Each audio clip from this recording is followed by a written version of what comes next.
আমরা ভারতকে যে দিয়েছি সেটা ভারত সারা জীবন মনে রাখবে। প্রতিদানের কি আছে এখানে?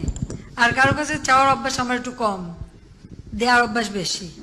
ভারতকে যা দিয়েছি সেটি তারা সারা জীবন মনে রাখবে, এই উক্তিটি আওয়ামী লীগ সভাপতি ও সাবেক প্রধানমন্ত্রী শেখ হাসিনার।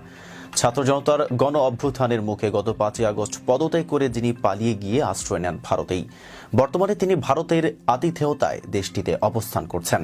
স্বৈরা শাসক হাসিনার সেই উক্তির প্রেক্ষাপটে রাজনৈতিক অঙ্গন, প্রশাসন সহ জনমনে ঘুরপাক খাচ্ছে একটি প্রশ্ন: ভারতকে কি দিয়েছেন শেখ হাসিনা? গত 15 বছরে স্বৈরাচার ফ্যাসিস্ট আওয়ামী সরকারের আমলে ভারতের সঙ্গে অন্তত 20টি চুক্তি ও 66টি সমঝোতা স্মারক সই হয়েছে।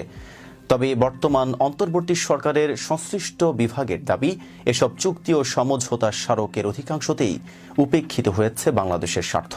ফলে চুক্তিগুলো পর্যালোচনায় উদ্বেগের কথা জানিয়েছেন সরকারের একাধিক উপদেষ্টা।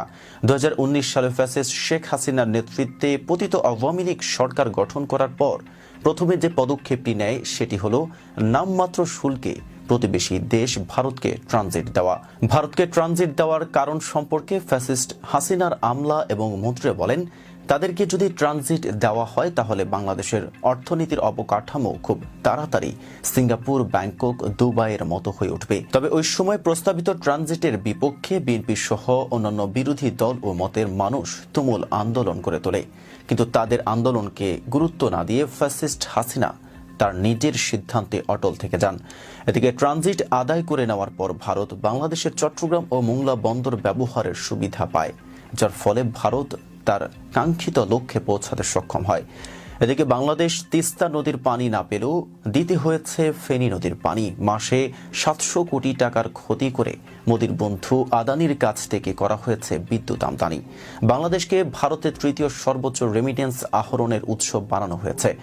বাংলাদেশের পাঠ্যপুস্তক ছাপানোর দায়িত্ব ভারতের কাছে দেওয়া হয়।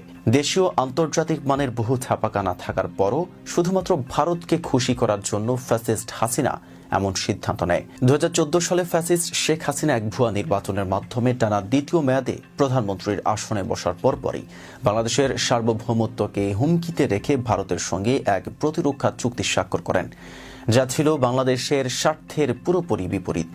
এদিকে সীমান্ত হত্যা বন্ধে শেখ হাসিনার ভারতের কাছে নতজানু নীতির কারণে বাংলাদেশ কখনোই এসব হত্যাকাণ্ডের প্রতিবাদ করেনি। সর্বশেষ ডামি নির্বাচনের 2 সপ্তাহ পরে 22 জানুয়ারি ভারতীয় সীমান্তরক্ষী বাহিনী বিএসএফ যশোরের শার্শা উপজেলার ধান্যখোলা সীমান্তে বাংলাদেশের ভূখণ্ডের অভ্যন্তরে প্রবেশ করে বিজিবি সদস্যকে গুলি করে হত্যা করে তার মরদেহ ভারতে নিয়ে যায়।